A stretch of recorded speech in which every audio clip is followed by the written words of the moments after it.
Today we honor one of San Bernardino's own, David Swede Savage, truly a shooting star in the world of racing. So how about a round of applause? Now, if you have a cell phone, could you silence your cell phone, please? Silence your cell phone. Anyway, my name is Chuck Street. I'm the MC for today's event. I'm one of the hosts of the YouTube channel, I Remember the Inland Empire. I wanted to, before we get started here, I wanted to thank a few people, but I think I've hosted maybe 9 or 10 of the episodes on I Remember the Inland Empire.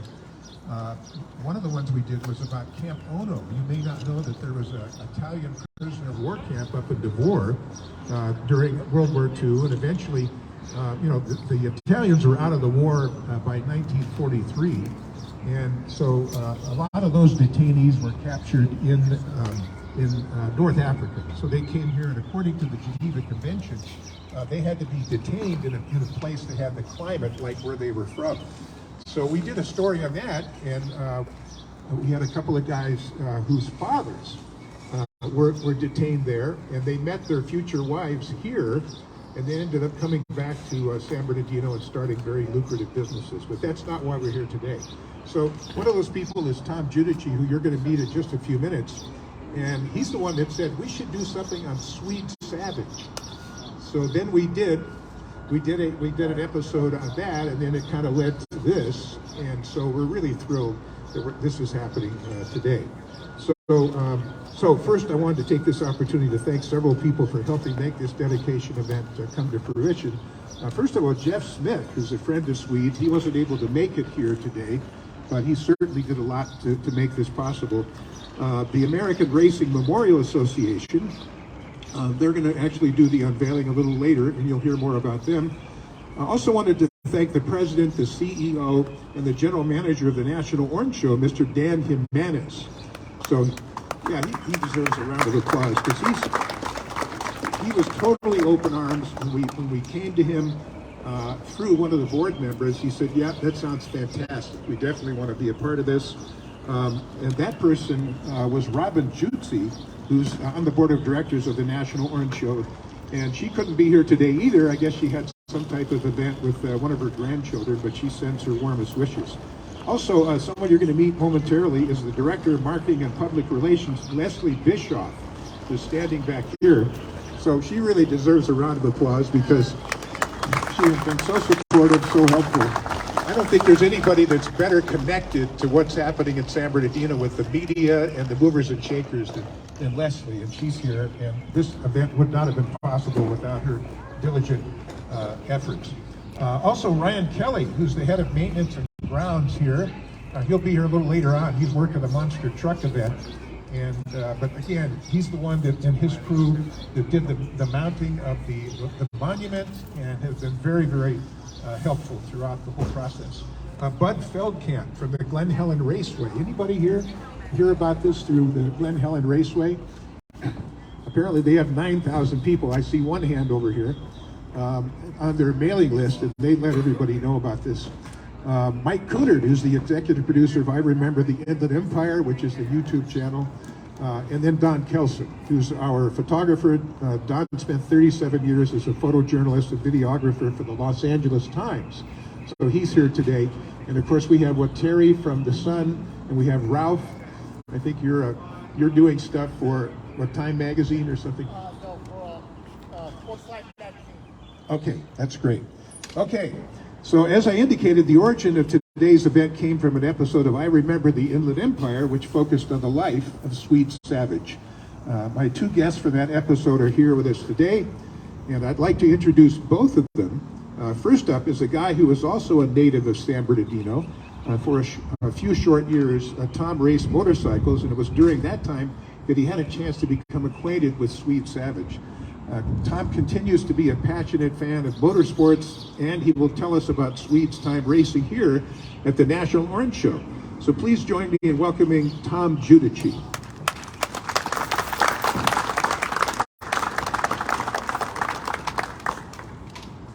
It's a pretty tough act to follow. What a crew. Look at these people here. Excellent. Thank you for coming out today.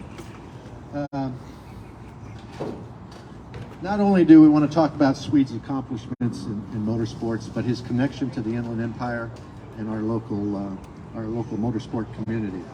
A common friend introduced Swede and myself. I had begun racing motorcycles in the 60s and had some relative success, and he thought that it'd be a good idea if I met Swede. Your on-the-track accomplishments speak for themselves. However, your opportunities are provided by who you know. I'll never forget that meeting. Swede was fantastic. The Orange Show Speedway opened in 1947, and if you want to believe Wikipedia, it's supposedly the longest continually running racetrack, short track, in the U.S.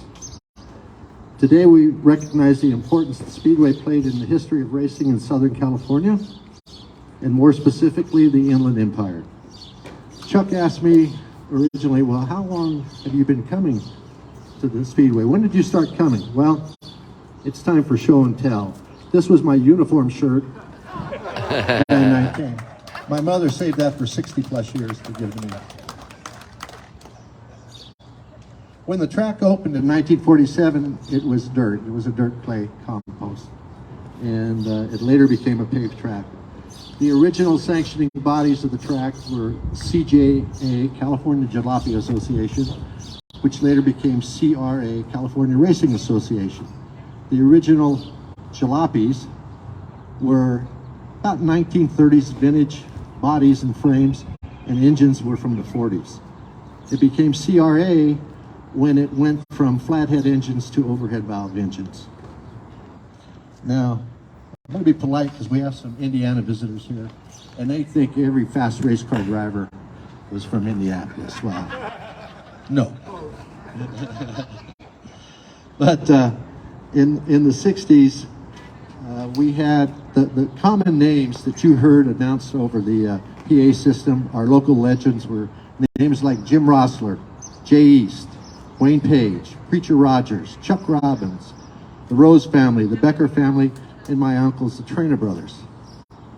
Later, after CRA and CJA, it became somewhat of a NASCAR track, and some of our local drivers were Ivan Baldwin and Billy Scott. Now, there's a little thing in Indiana, it's called winter. And all the great drivers back then, they had to make a living, so they would come out here. Now, this is a who's who list of the drivers that have been at our little speedway here. A.J. Foyt, Mario Andretti, and for you Formula One fans, Phil Hill actually raced here before he was world champion. And for the midget and sprint car, Johnny Morehouse, Dick Atkins, Bob Tattersall, Alan Heath, Bullet Joe Garson, Bob Wendt, Don Branson. Now, when NASCAR used to open the season, before they started opening the season at Daytona, they would run the Riverside race. Oh, and here's a shout out to you guys. Our little local guy, Dan Gurney, he won that 4 times in a row. So, 5 overall, though. But the NASCAR drivers like the Allison brothers and McDuffie and Height, they would come here and race as well on Saturday night. And it was such a different era. Today, everybody's a specialist. Back then, you raced everywhere you could, and that's part of it. We had famous promoters like J.C. Agajani. Now, the structures today might not look all that great, but to me, the memories they bring back were some of the best years of our lives. I don't see anything other than, in my mind's eye, I can hear the track announcer cracking corny jokes, which could not be repeated today. I can smell the hot dogs, the popcorn, the picnic baskets with homemade fried chicken and juicy fruit gum, and of course, cold beer. If these walls could talk, the magical stories they could bring back. Now, some might ask, why are we at the Orange Show when we know this Swede raced at Riverside Raceway? Well, it's gone. We know Swede raced at Ontario. Well, it's gone. We know Swede raced at Ascot. Well, it's gone. Now, we'll go back to 1947. Remember what I said? This is the most continuous track. So it was obvious. Now, Swede didn't get his name, and or his face on the Borg Winner Trophy. But today, Swede will have his face on this award that's being presented by the American Racing Memorial Association Monument. Swede will never be forgotten. Now, in closing, my wife of over 50 years always reminds me about public speaking. 3 key. Make it short, make it sweet, and take your seat. Thank you very much. Great, thank you, Tom. Good job. Is John Wandler here today? There he is. John, you're from the SoCal Quarter Midget Association, and you brought some of these quarter midgets. Thank you so much. And Smitty too. And then Smitty, who brought more quarter midgets. Again, these belong to Norma Weatherby, who couldn't be here, but please pass on our warmest wishes to her. And we're thrilled to see these. They look a lot smaller than they did when I was a kid, that's for sure. So, all right. Our next speaker was 11 years old. A coffee table type book format, so it's big. Wonderful story about Swede and also what happened to the family afterwards, and a lot of photographs. So I recommend that you maybe buy this as a Christmas gift or a birthday gift or something. It's really, really well done. So Ted will tell us about Swede's history in motorsports. He joined us today from his home state of Indiana, right? So let's put our hands together and welcome Ted Warner. Thank you, Chuck. And as he mentioned, the book, I'd be remiss if I didn't mention Angela Savage, Swede's posthumous daughter, who she and I worked very closely together on this book. And as Chuck mentioned, the book Savage Angel is not just the first and only biography of Swede, but also an in-depth dive into what happened to his family after the crash and how the family survives that. So Angela was a big part of that project as well. And for those of you interested, Swede's grandsons, Chance and Cruz, in the back there wearing the black Savage shirts, they have information cards that they can hand you that talk about the book and have ordering information. So see Cruz and Chance, Swede's grandsons, to get more information on the book if you're interested in that. So as Chuck mentioned, I first became aware of Swede Savage at the age of 11.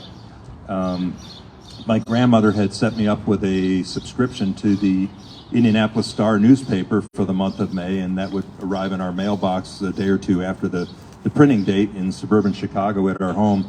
And I was already a huge race fan at that time, and looked forward every day to reading every word of the goings-on at the Speedway. And it became clear then that this new driver, Swede Savage, who came from California with the wavy blonde hair, good-looking guy, was really making a name for himself at the Indianapolis Motor Speedway in 1973. He had competed there in 1972, but was the second car out of the race, and he had kind of a funny comment about that. He said, you know, they offered like a $10,000 prize to the first driver out of the race, and darn if somebody didn't go out before me. I only did 5 laps, and I was the second guy out of the race. I should have been the first out and gotten the $10,000 award. But he didn't. But anyway, I would read the paper every day, and it was clear that, you know, Swede was always in the top echelon of drivers setting the fastest time of the day. In fact, he ended up with the fastest lap of practice prior to pole day qualifying. He had 197.8 miles an hour, and there were 50 drivers roughly that showed up to try to qualify for 33 starting spots at Indianapolis, and Swede had the fastest lap of all 50 drivers heading into pole day qualifying. And so myself and my dad and my best friend went to pole day qualifying in 1973, May 12th, 1973, and there were 250,000 people at the Indianapolis Motor Speedway to watch one car and one driver at a time compete against the clock. And that's no exaggeration. I'm sure Bob would attest to that it was probably the largest pole day qualifying crowd in the history of the Indianapolis Motor Speedway.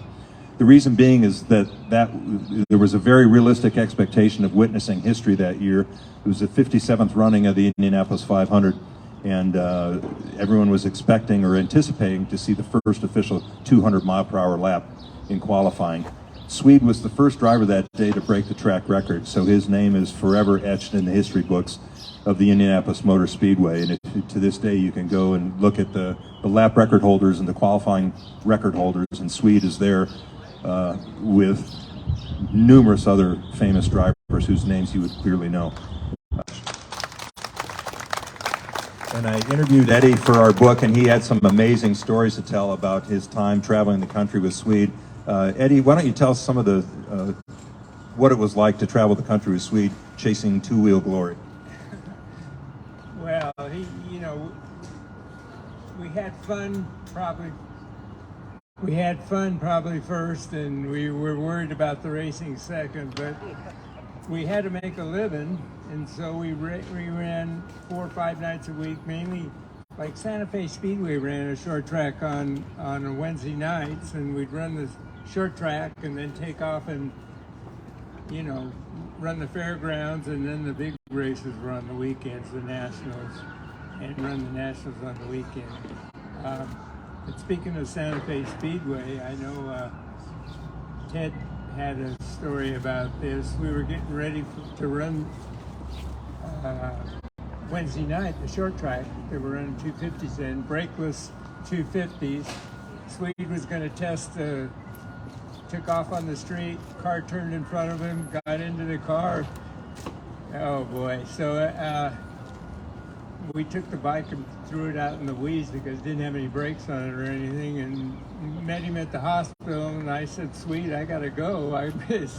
We're racing tonight. So, but that was one of many things. I mean, he just turned into, we ran the fire roads up here in San Bernardino with Malcolm Smith. You know, tried to keep up with Malcolm. That, you know, Malcolm was a natural up there. So we did all that, and then ran Ascot Friday nights. I had living in a house on the Strand in Manhattan Beach. So we'd come after the races. We'd go down to Manhattan Beach and have parties. Next day, go in the water because we were right on the beach. So it was tough. It wasn't easy, and so he got hooked up. He started riding with Gurney and stuff, doing different deals and stuff. So we were going to run Tulare up north. So you know, I had my thing, and I forget. I don't know if he was riding the Harley for Clarence Viz or what, but his bike was there. I was there. All of a sudden, he didn't show up, and found out later he got a call from Gurney and Holman and Moody, and he went back, and that started his whole career. So that was great. Thanks, Eddie. Appreciate those records. So that's a perfect segue into Swede's transition into four wheels, and Dan Gurney from Santa Ana, California, was an internationally famous driver at the time who admired Swede's motorcycle riding and racing skills. And Swede and Dan got to be buddies, as Eddie mentioned, because of their common love of motorcycle racing, or motorcycle riding. And but Swede had mentioned to Dan that, you know, it was really his goal to race at Indianapolis someday, and he was just racing motorcycles until he could find a way to get into cars. So Dan Gurney helped Swede tremendously, and was, you know, probably one of the key factors in, was the key factor in Swede making it to into a racing career. And Dan provided him, you know, top flight equipment to progress to the very top level of racing. So let's. I want to just before I sit down, just summarize some of Swede's accomplishments here, because they're. He lived to be 26 years old, as we know, but he accomplished so much. So on motorcycles, he was a 2-time California Scrambles champion, 2-time California Dirt Track champion. He finished second out of 90 riders in the Daytona 100 in 1964. He's a teenager at this point in time. And he racked up 24 AMA wins. So that's just on motorcycles. When he started racing cars, he was Dan Gurney's teammate in the 1970 Trans Am season, racing identical Plymouth Barracudas. He qualified on the pole in 3 of the first 6 races in the Trans Am series. Now, he was competing against not only his teammate Dan Gurney, but Parnelli Jones, Peter Revson, Mark Donohue. This is an incredible accomplishment. In his first Formula 5000 race in December of 1969, he qualified on the pole. out-qualifying Mario Andretti, who was that year's Indy 500 winner, and also out-qualified Mark Donohue, who won the 1972 Indianapolis 500. And this was only his 12th road race ever. He ran a total of 29 IndyCar races. He started in the top 10, 34% of the time. Top 5, 34% of the time. Started in the top 10, 66% of the time. So 2/3 of his starts in IndyCars were in the top 10. He had 8 top 5 finishes and 12 top 10 finishes in his 29 total starts. And as I mentioned, he broke the track record at Indianapolis in 1973 and led 12 laps of the race in only his second and, of course, his final start at Indy. So in closing, I'd like to say, Swede, we're here 50 years after you left us. You're remembered, you're loved, and today the city of San Bernardino celebrates you as one of its most beloved native sons. Thank you. And actually now it's my pleasure to introduce Swede's daughter, who he never met, but she's one of the most wonderful persons I've ever met, Angela Savage. So Angela, would you like to say a few words? Wow, what an honorable day. I'm just really overwhelmed, and my heart is so full of joy that all of you made it today to commemorate my father and, you know, really put it down in cement right here where it belongs, where he got his start. It's such an honor to be here to represent my father, and I'm sure that you all feel the same way. So thank you so much, everyone, for being here. I've got my husband and my sons, Chance and Cruz, are here with their Savage shirts on, you know, so Savage never dies, and we'll go on forever. And thank you all for coming, and long live Swede Savage.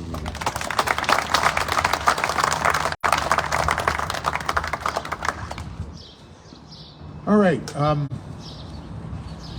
We have some proclamations that were provided by the city of San Bernardino, and there's even one from a state senator.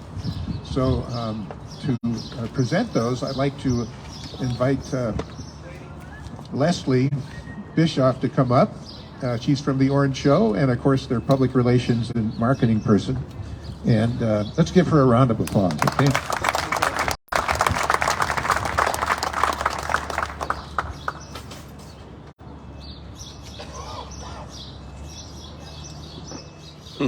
Chuck was nice enough to bring me a step stool so you could all see me. Very thoughtful of you. I just want to tell you, on behalf of the National Orange Show, our board of directors, and our CEO, Dan Jimenez, we are honored to have Swede's memorial marker placed here by our historic Speedway where his career started. We are proud to present a couple of recognitions honoring your father's legacy. The San Bernardino City wanted me to present this to you on his behalf of his hometown. This certificate of recognition from Mayor Tran and the City Council is proudly presented to the Swede Savage family, celebration of San Bernardino's native son, Swede Savage. We honor the life and accomplishments of Swede Savage, his impact to the motorsports community, and will be forever remembered in the city of San Bernardino.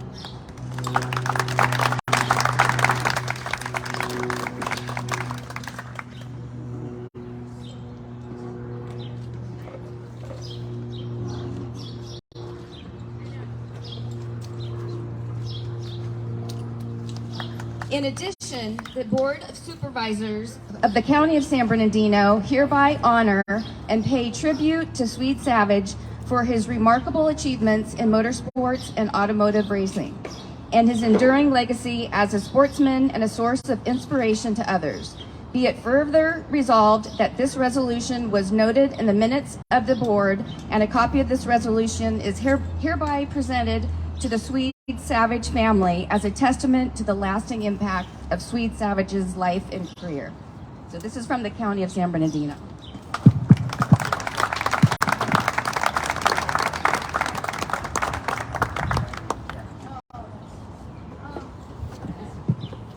And there is also a resolution with the state senator. Unfortunately, he wasn't able to make it, so we'll get that to you. So, thank you.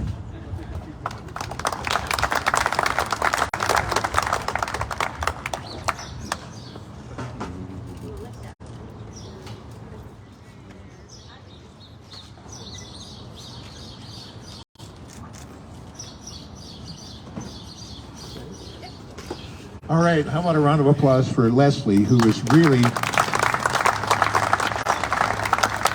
my dad would have called her a real pistol.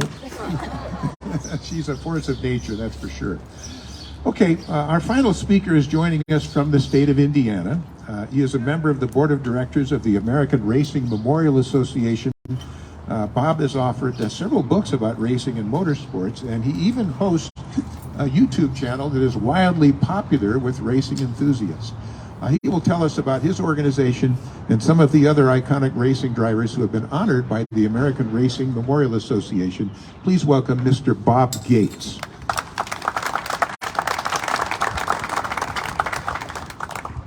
Thank you, Chuck, and good morning to everyone. And yeah, Tom, I'm from Indiana, and I've heard of a few of those drivers that you mentioned earlier. And we have a little race you might know about, the Indianapolis 500, so that helps, doesn't it? Seriously, I've always admired, even growing up as a kid, and I'm going off script here, Southern California, you know, it was the hotbed of racing for years and years. So many drivers came from here, so many cars were built here, and it's just a shame to see some of that go away. But again, I'm here on behalf of the Indiana Racing Memorial Association and the American Racing Memorial Association, and I would like to thank each and every one of you for taking time this morning to help us celebrate the life and the accomplishments of Swede Savage. What we're doing here today is exactly why the organizations I represent were created. 10 years ago, in fact 10 years ago this year, there was a group of us that realized that the events, the tracks, and especially the individuals that make up the history of this sport we all love so much should be celebrated and memorialized in some way. So we got together and decided the best way to do that was with historical markers. And we began, of course, with our focus was on the state of Indiana, hence the name Indiana Racing Memorial Association. And we've done 50-some markers in the state of Indiana. Among those are people like A.J. Watson from Southern California, Ray Haroon, first winner of the 500, Pat O'Connor, Wilbur Shaw, and even the Indianapolis Motor Speedway itself. And the program grew so quickly and became so popular that we started getting inquiries from other states asking if we could help maybe do the same type of thing in their locales. So that's when we formed the American Racing Memorial Association. And in the few years that that's been in existence, we've done markers for some of the, really some of racing's greatest names. Some of you might know the great midget racing champion Bob Tattersall. We've done a marker for him. The legendary American racing family, the Bettenhauses, three-time Indianapolis 500 winner Johnny Rutherford, and another legendary, somewhat tragic racing family from here in California, the Vukoviches in Fresno. So when we were contacted by a group who were interested in honoring Swede with our markers, our first reaction was we couldn't think of a more deserving individual to receive this memorial than Swede Savage. Personally, Ted talks about his Swede being a hero of his when he was young, and the same with me. I'm a little older than Ted. But yeah, Swede caught my attention early on in his career, even before he got to Indianapolis. And I was there in 1973 for that tragic event as well. But we couldn't think of, I said, a more deserving person than Swede. And, you know, you think of his passion for racing, his determination, his desire, and his singular focus, and that just fits in perfectly with some of the iconic racers that we've memorialized already. So today, Swede will formally join this elite group of racers when we unveil his marker. And just before I do that, I want to thank again everyone that was involved in making this special occasion happen today. And again, thank each and every one of you for being here for really a momentous occasion. That this marker is going to be in Swede's hometown, and in the very location where he started his racing career, just awesome to me. So again, we thank everyone for being here and appreciate your help and support. And Chuck, that moment is almost here. Okay, thank you, Bob Gates. Let's give him a round of applause. Okay, so Angela, if I could ask you to step over towards the monument, which is under a shroud, and then Bob. And then I think, Angela, you wanted your two sons to be here?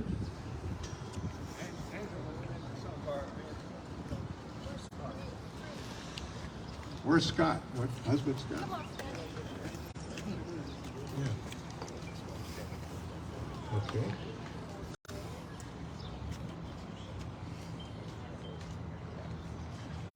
Okay, so Bob, I guess she pulls the cord, and should we do a countdown like 5, 4, 3, 2, 1?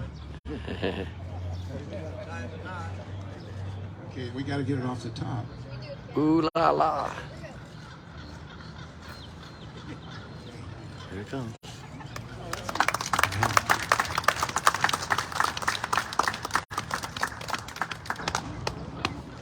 And there's text on both sides. So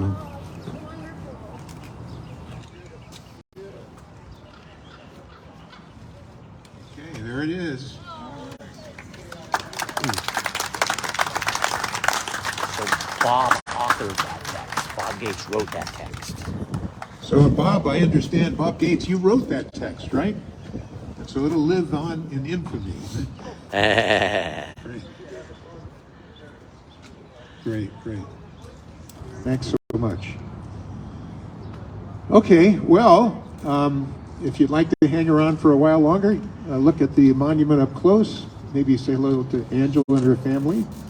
And thank you all for coming today on this glorious day in the city of San Bernardino.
You're going to shoot that? I sat long enough I'd be able to find the picture of you in the little swing that we had. Clear in your house. Yeah. Thank you. Oh, I appreciate that so much.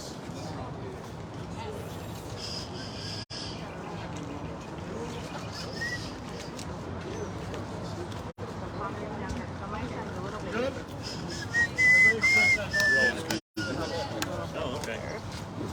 But yeah.